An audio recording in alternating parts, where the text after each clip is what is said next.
3, 2, 1, ignition,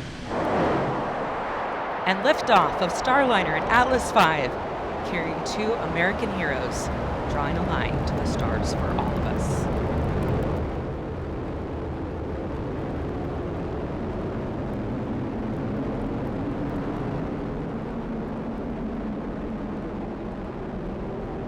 Commander Butch Wilmer, they're calling down to Mission Control here in Houston that the spacecraft has begun rolling into the right attitude for its ascent, and the Guidance, Navigation, and Control Officer here in the room seeing good data on that.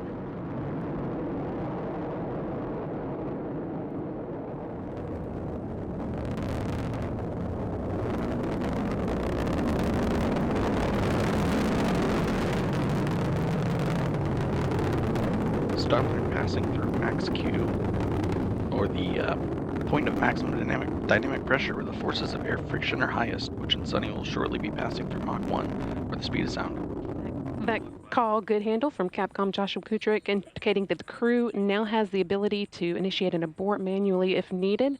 All looking good so far.